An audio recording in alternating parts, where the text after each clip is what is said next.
a principal classificação é essa aqui, tá? É a do professor Karel Vazak. E ele classifica os direitos humanos e fundamentais em gerações. Ele utiliza o termo gerações, tá? Mas a doutrina, e isso é uma pergunta que pode cair na sua fase escrita, por exemplo, é uma pergunta que pode cair na sua fase oral, e já caiu na fase oral. O examinador pergunta, por exemplo, o candidato, qual expressão é mais correta de se utilizar? A expressão gerações de direitos humanos ou fundamentais ou a expressão dimensões de direitos humanos e fundamentais? E aí você tem que dizer que, embora a utilização das duas esteja correta, porque foi o próprio Karel Vazak que falou em gerações, então o cara que criou essa classificação aqui fala em gerações.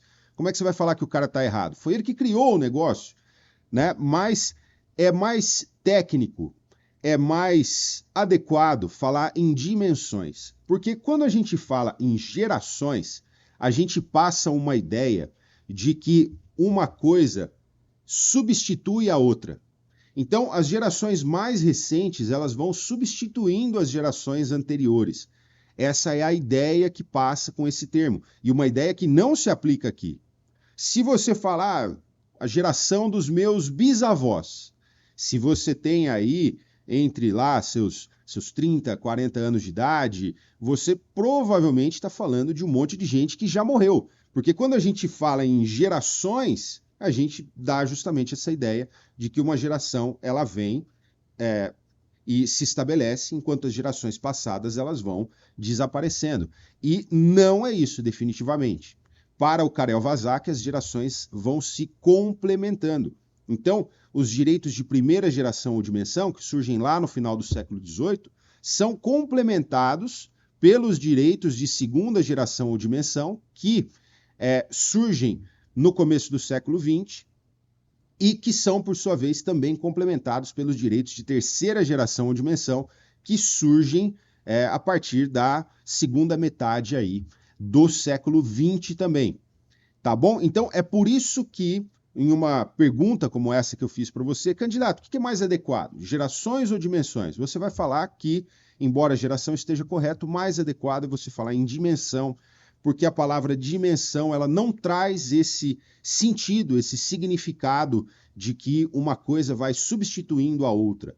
A palavra dimensão ela traz para a gente, com um pouco mais de clareza, essa ideia de que os direitos eles vão se somando, tá? Uma geração complementa a outra e os direitos de todas as gerações eles incidem juntos, eles incidem em um só tempo. E, fazendo um paralelo com o que a gente já estudou, essa é inclusive a característica da indivisibilidade dos direitos humanos. Lembra disso? Tá? Então, vamos estudar a classificação aqui do Karel Vazak. Direitos de primeira geração ou dimensão. Eu gosto muito de falar disso porque eu gosto muito de história. E aqui, se você aprender a historinha da coisa, você vai percebendo que isso aqui faz muito sentido e você tem muito pouca coisa para decorar. É só você raciocinar um pouquinho, lembrar da historinha e você vai lembrar de tudo que você precisa aqui. Eu vou colocar aqui esse quadro branco aqui para a gente poder conversar com um pouco mais de liberdade a respeito disso daqui. Então vamos lá, vamos falar a respeito dos direitos de primeira geração ou dimensão, de acordo com o Karel Vazak. Esses direitos, pessoal, de primeira geração ou dimensão, eles recebem alguns nomes. Eles são os direitos individuais. São os direitos individuais. São também chamados direitos negativos.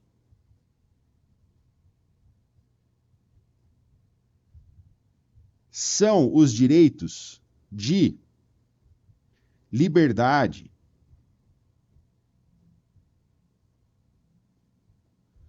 Você também encontra referências a esses direitos como direitos civis e políticos. Tá? Opa, acabou até fugindo dali da lousa, mas civis e políticos. Então, pessoal, quando vocês encontrarem referências a essas denominações, a direitos individuais, direitos civis e políticos, direitos de liberdade, direitos negativos, você sabe que nós estamos falando dessa primeira geração ou dimensão de direitos humanos e de direitos fundamentais, tá bom? Qual que é aqui, pessoal, o contexto histórico? Qual que é o contexto histórico do surgimento desses direitos? A gente está falando do final do século XVIII. Ou seja, deixa eu escrever melhor aqui. Estou apanhando um pouquinho ainda dessa lousa. Nós estamos falando aqui do final do século XVIII. Nós estamos falando de um contexto em que, lá na Europa, estavam ainda vigentes as chamadas monarquias absolutistas.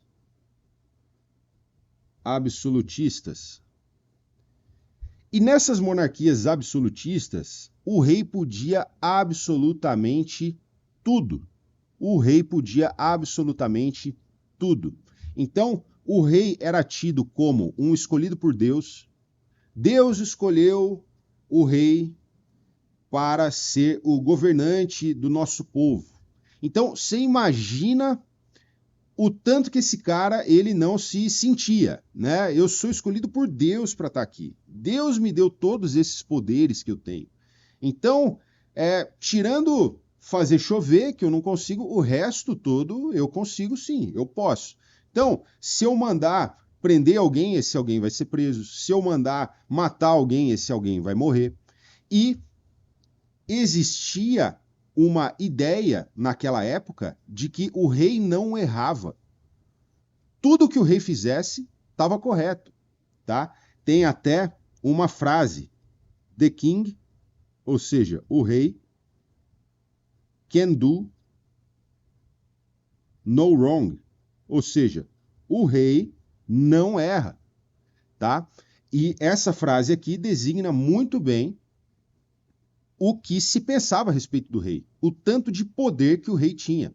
O rei criava as leis, ele executava as leis. Se alguém infringisse as leis, era ou o rei ou alguém, por sua determinação, que aplicaria a lei ao caso concreto, de modo que ainda não havia separação de poderes. Lembra da separação de poderes lá do Montesquieu?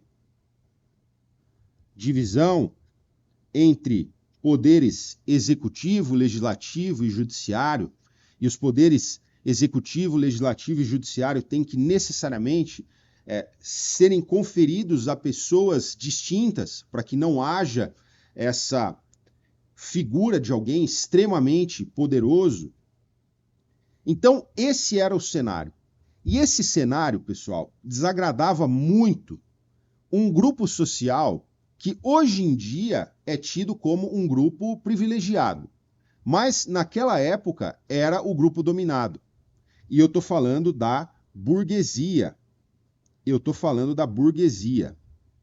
Então, naquela época, a burguesia,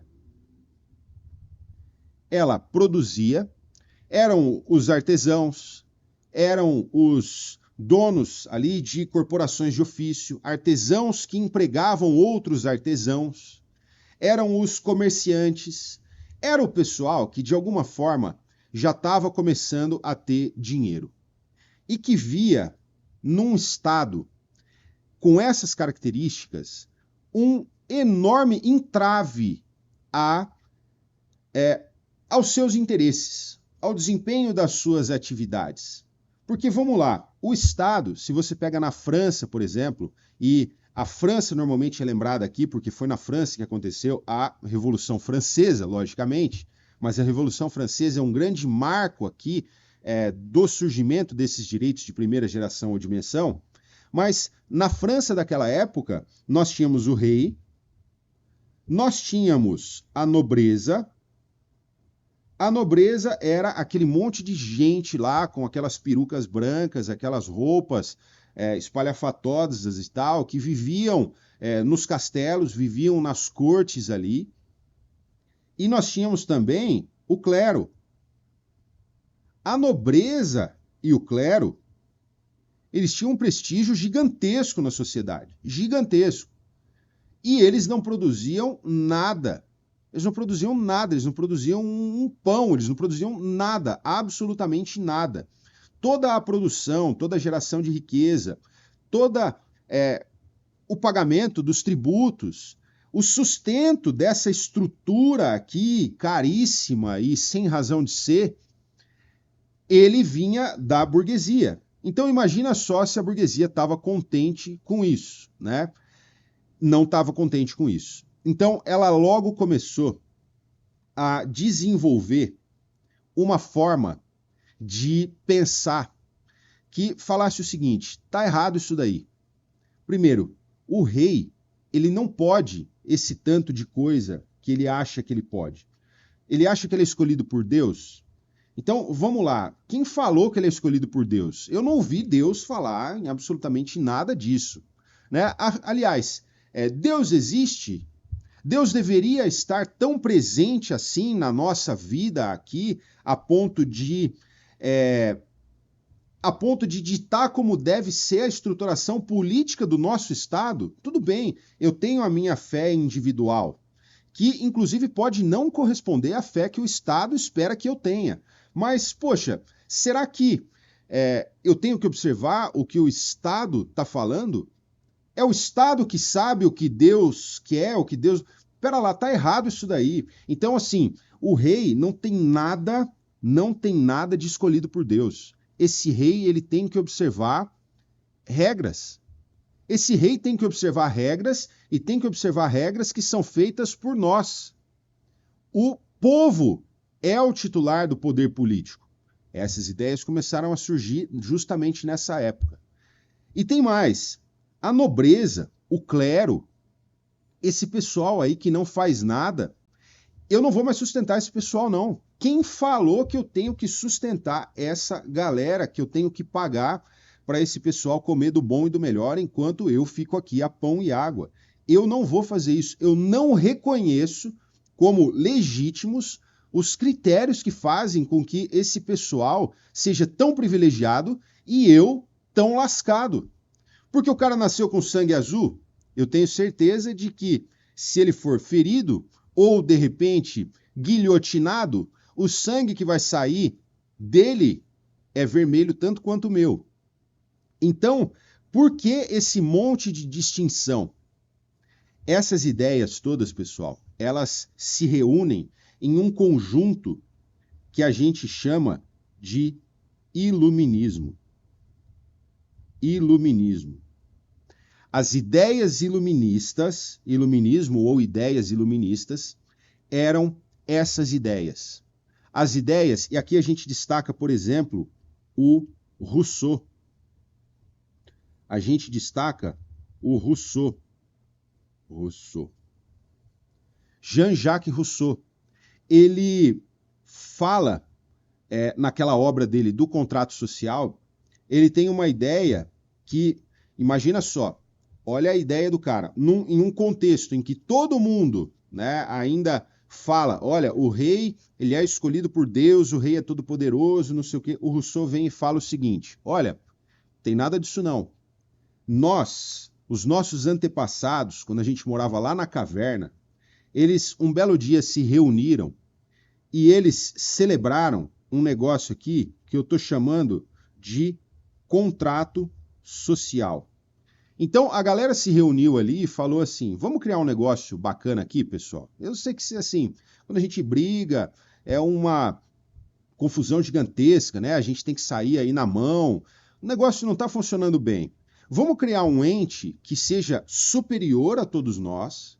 Então, ele vai ser mais poderoso que a gente, ele vai mandar na gente, ele vai pacificar os nossos conflitos e ele vai cuidar do nosso bem-estar. E para isso a gente vai renunciar a uma pequena parcela da nossa liberdade, tá? Então, você aí, você brigou com o seu vizinho, você, a partir de agora que a gente criou esse negócio do Estado, que chama Estado, você vai passar ao Estado a sua controvérsia para que o Estado resolva. Então, ó, nada mais de pegar um pedaço de pau e ir lá rachar a cabeça do seu vizinho, combinado? Agora a gente vai delegar a missão de solucionar esse conflito ao Estado. Beleza? Então, o Rousseau ele fala o seguinte, a partir da celebração do contrato social, surge o Estado. E o Rousseau fala, portanto, que o Estado ele tem um começo. Ele tem um começo. Então não me vem com essa história de que você está aí porque Deus quis. Não, tem nada a ver com Deus isso aqui. Foi a gente que criou esse negócio, o Estado. O Estado tem um começo. E o Estado ele surge para o bem-estar da população. Se não for para o bem-estar das pessoas, não há razão de ser nesse Estado. Então, ô rei, acho que você pode muito, mas é o seguinte, tudo aquilo que você fizer e que não estiver relacionado ao bem-estar da população, eu, a partir de agora, passo a entender como ilegítimo. Sabe por quê? Porque eu tenho, Estado, direitos naturais. Antes de surgir o Estado, eu já tinha direitos que eram superiores ao Estado. Então, os direitos naturais são direitos que são superiores e anteriores, melhor a setinha para cá, são direitos que são superiores e anteriores ao Estado. E, com isso, a gente já viu o nome disso. Lembra quando a gente estava estudando lá os fundamentos dos direitos humanos? A gente viu que isso aqui chama justnaturalismo. E foi o primeiro fundamento dos direitos humanos. Como é que você ia virar se o rei te perguntasse de onde você tirou essa ideia aí de que você tem direitos humanos, que você tem direitos e que eu sou obrigado a observar esses seus direitos? Eu sou o Todo-Poderoso. O que você ia responder para ele? Fala, ô rei, eu tenho direitos que são naturais. Direitos que são, portanto, superiores e anteriores até ao início do Estado. Então, essa ideia de justnaturalismo está relacionada, o justnaturalismo se relaciona com o iluminismo.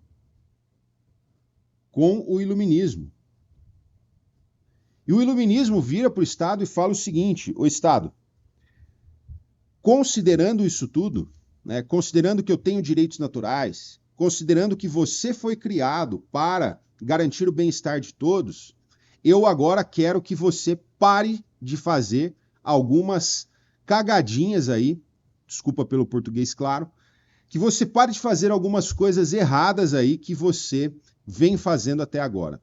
Então vamos lá. Primeira coisa, para de restringir a minha liberdade. E com isso surge o direito à liberdade. Para de decidir se alguém tem que viver ou morrer. Todo mundo tem que viver. Surge o direito à vida. Para, Estado, de fazer essa distinção absurda que você faz entre nobreza e clero. Todos nós temos que ter uma igualdade perante a lei, uma igualdade perante as determinações que saem do Estado. Se o Estado trata alguém de uma forma, vai tratar todo mundo dessa mesma forma. Todos são iguais perante a lei. E com isso, nós temos a igualdade formal. Estado é o seguinte, você acha que Tudo aqui é seu. Não havia propriedade privada na época da monarquia absolutista. Tudo era do Estado. O rei era dono de tudo. Então, o rei da França era dono de todo o território francês. Se ele encanasse que a sua casa ela não podia ficar ali, ele destruía a tua casa e você que se lasque, vai morar em outro lugar. Tudo era do rei. E a partir das ideias iluministas, considerando que é um conjunto de ideias burguês, eles começaram a falar, olha, o Estado, existe uma coisa aqui agora que chama propriedade privada. Então, o que é meu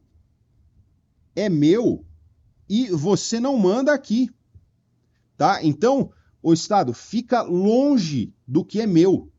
Pare de interferir no que é meu, tá? Então, surgem nesse contexto os direitos de primeira geração ou dimensão: liberdade, vida, igualdade formal, propriedade privada, tá?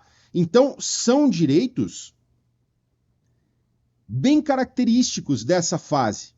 São direitos que mandam que o Estado fique na dele. Estado, não se meta na minha vida. Você se mete demais na vida da gente. Não se meta na minha vida. Esse conjunto de direitos tem por finalidade justamente esvaziar o papel do Estado. Fazer com que o Estado se diminua e que ele se diminua em prol da liberdade dos indivíduos. Surge aqui, portanto, pessoal, o chamado Estado liberal de direito.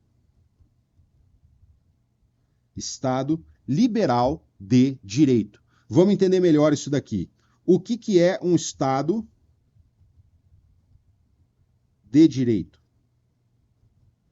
Um Estado de direito é o Estado em que o governante ele fica obrigado a observar o governante e todos os demais. O que eu quero dizer aqui é que nem mesmo o governante se safa de observar a lei. Então, o Estado de Direito é o Estado em que é a lei que vai definir o que pode ou não pode ser feito. É um Estado em que vigora o princípio da legalidade. Sabe aquele princípio da legalidade que você estuda lá no direito administrativo? A administração pública não pode fazer nada que não esteja expressamente previsto em lei. A administração só pode fazer aquilo que a lei mandar que ela faça, ou ao menos autorizar que ela faça, prevendo ali os requisitos, os limites da deliberação do administrador, etc. Esse princípio da legalidade surge nesse momento. Surge como uma garantia dos indivíduos em face do arbítrio do Estado. Se não existe a lei falando, olha, Estado, você pode fazer isso, pode fazer aquilo, e o que não estiver previsto em lei você não pode fazer, se não houvesse isso, o cara se torna imediatamente um monarca absolutista. Tá bom? Ele passa a poder fazer tudo. Então, a lei vai dizer estritamente aquilo que o Estado pode fazer. E surge, portanto, o Estado de Direito. Só que é um Estado de Direito de cunho liberal. O principal valor desse Estado de Direito é justamente a liberdade. Ou seja, Estado, você tem que observar a lei e é o seguinte, não se meta na minha vida, tá? Não se meta na minha vida. Aqui a gente vai fazer tudo o que a gente quiser, no sentido de que tudo que a lei nos autorizar a fazer, e vale lembrar que o princípio da legalidade ele incide de forma muito diferente para a administração pública e para os particulares. A administração pública pode fazer somente aquilo que a lei autorizar, e os particulares podem fazer tudo menos o que a lei não deixar que eles façam, tá? Menos aquilo que a lei proibir, tá? Então, Estado, você não vai interferir na minha autonomia privada, você não vai interferir na minha liberdade, tá? Eu posso fazer tudo aquilo que a lei me autorizar, aliás, eu posso fazer tudo aquilo que eu quiser, menos o que a lei me proibir de fazer, e nós temos, então, um Estado liberal de direito. E tem mais, Estado. Sabe quem é que cria essas leis? Quem cria essas leis somos nós mesmos. Tudo bem que o nosso estado é bastante populoso, a gente tem muita gente aqui, então eu não vou conseguir fazer isso diretamente, né? Não tem jeito de fazer como lá na Atenas, na Grécia Antiga, em que o pessoal se reunia na praça lá e eles iam votar diretamente as leis. Não tem mais como fazer isso. Mas é o seguinte, eu tenho direito de participação política. Eu tenho direito de participar na definição do que pode ou não pode ser feito, na definição do que o Estado deve ou não deve fazer. Então, eu tenho direitos de participação política. Eu tenho direitos de participação política. Ou, simplesmente, direitos políticos. Os direitos políticos, pessoal, surgem nessa época. Então, quando a gente está falando em direitos de primeira geração ou dimensão, é muito comum, conforme, eu não sei se aqui o pessoal já tinha estudado essa matéria, ou se alguém aqui está vendo isso pela primeira vez, mas, normalmente, quando você se lembra dos direitos de primeira geração ou dimensão, você vai ver, com o tempo é natural você lembrar do direito à vida, direito à liberdade, direito à igualdade formal, propriedade, tal, segurança, e você esquece dos direitos políticos. E não se esqueça dos direitos políticos, tá bom? Os direitos políticos são direitos de primeira geração ou dimensão. Beleza? Então, resumindo isso tudo que a gente falou, os direitos de primeira geração ou dimensão são direitos chamados de direitos de liberdade, porque eles têm como principal finalidade garantir que os indivíduos serão livres da ingerência do Estado. Em contrapartida, o Estado ele vai ficar com as suas atribuições reduzidas. Então, nós temos aqui um Estado liberal de direito. Dentre os direitos de primeira geração, a gente pode lembrar aqueles que estão previstos lá no caput do artigo 5º: vida, liberdade, igualdade, propriedade, segurança. Tá? Segurança aqui, pessoal, até em um sentido de segurança jurídica. Porque se agora nós temos um princípio da legalidade regendo a vida em sociedade, dizendo, é a lei que vai dizer ao Estado o que ele pode fazer, o que ele não pode fazer, é a lei que vai proibir condutas entre os particulares ali. A partir disso eu posso ter uma previsibilidade a respeito do que será feito em sociedade. Surge, portanto, a segurança jurídica aí também. Se o Estado ele não tem como, aliás, ele não tem limites, eu não consigo prever o que o Estado vai fazer ou deixar de fazer. É por isso que, quando trazendo para esse nosso sistema atual, para o nosso dia a dia aqui no Brasil, os problemas que a gente enfrenta com as nossas cortes superiores, muitas vezes trazendo decisões muito casuísticas, né? Então, para um caso especificamente, ela decide de uma forma que, sei lá, em relação ao ordenamento jurídico, em relação às demais decisões daquela própria corte, é uma decisão estapafúrdia. E aí você fala, poxa vida, né? A lei não está sendo observada da forma como deveria. Como vai ser o próximo caso? Como será que eles vão decidir? Né? Será que eles vão decidir dessa mesma forma? Será que eles vão decidir de forma diferente? Então, a segurança jurídica, ela está, e aqui, sem receio de falar o óbvio, mas é só para a gente raciocinar isso mesmo, a segurança jurídica ela está estritamente relacionada ao cumprimento da lei. Porque a lei existindo, você passa a ter previsibilidade a respeito daquilo que o Estado vai fazer. Eu tenho a segurança de que, como policial, se eu entrar na casa do cara, porque eu vi à noite, 3 horas da manhã, se eu entro na casa do cara porque eu vi que ele estava ali embalando drogas, ninguém vai virar para mim e falar que a minha intervenção foi ilegal ou feriu o dispositivo constitucional por esse ou aquele motivo, porque eu estou vendo que a lei está me autorizando a fazer aquilo, enquanto agente da administração pública, enquanto policial. Tá? Então, a segurança jurídica vem também nesse contexto. Vem também a ideia de que o poder é do povo. O poder pertence ao povo, não pertence ao rei. O poder pertence ao povo. O povo coloca o rei. Se o rei não estiver cuidando do bem-estar do povo, bem-estar, né, que depois esse conceito é aprimorado, vira o que hoje a gente tem como interesse público, né? Se o Estado, se o monarca, ele se dissociar do interesse público, ele deixar de buscar o interesse público, não tem problema não, a gente tira o monarca. As leis são criadas por nós, para que a gente mesmo observe. Então, ainda que sejam nossos representantes que vão ali criar a lei, de qualquer maneira a lei é criada por nós mesmos, tá? Então, esse é o contexto todo do surgimento desses direitos de primeira geração ou dimensão, direitos de liberdade, direitos negativos. Por que direitos negativos? Porque tiram o Estado de cena. Estado, não faça. Ele está negando ao Estado papéis que normalmente eram dados ao Estado, que normalmente o Estado tinha, tá bom? Então, direitos negativos, direitos civis e políticos, esses direitos de primeira geração, eles normalmente são chamados de direitos civis, e políticos por conta dos direitos de participação política, e é isso aí, pessoal. Algumas coisas que a gente tem que saber aqui, que são coisinhas mais decorebinhas, que aparecem na sua prova. Em relação à consolidação desses direitos políticos, a doutrina sempre lembra da importância da Revolução Francesa. Revolução Francesa de 1789. A doutrina sempre lembra também, pessoal, da importância da independência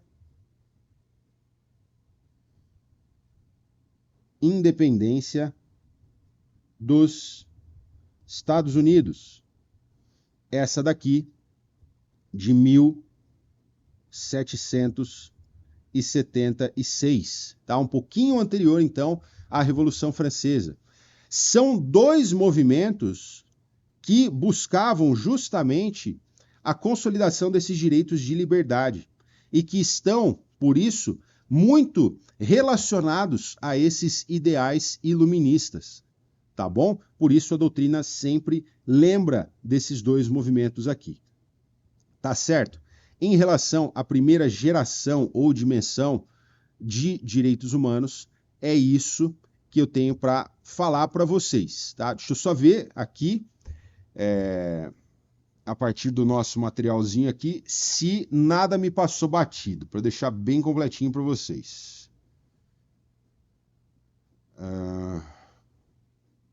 Não, é isso aí. E olha como cai, né? Dá uma olhadinha nessa questão aqui, para vocês terem uma ideia. Então, investigador de polícia lá de 2014. Na evolução histórica dos direitos humanos surge o que se convencionou denominar de gerações dos direitos, que representam a valorização de determinados direitos em momentos históricos distintos. Vocês vão perceber que essas gerações, as três primeiras, elas são direitos que vão surgindo com o desenrolar da história mesmo. Depois nós temos quarta, quinta e sexta gerações, que vocês têm que decorar, porque isso tem aparecido em concurso, mas aí não tem mais um desenvolvimento, não tem mais uma historinha por trás, assim, é simplesmente decorar, tá? Mas as três primeiras ali do Karel Vazak, elas têm essa historinha. Então, o que se convencionou chamar de gerações dos direitos representam a valorização de determinados direitos em momentos históricos distintos. Assim sendo, assinale a alternativa que contempla direitos pertencentes à primeira geração dos direitos humanos. Direitos econômicos e de igualdade? Econômicos não. Econômicos a gente vai ver que é de segunda geração ou dimensão. Vida e liberdade? Opa, me parece bom isso aqui, né? Direitos trabalhistas e previdenciários? Não. Trabalhistas e previdenciários a gente vai ver também que é de segunda geração ou dimensão.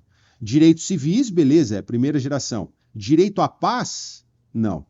Direito à paz a gente vai ver que é de terceira geração ou dimensão originalmente, mas tem quem coloque esse direito na quinta geração ou dimensão.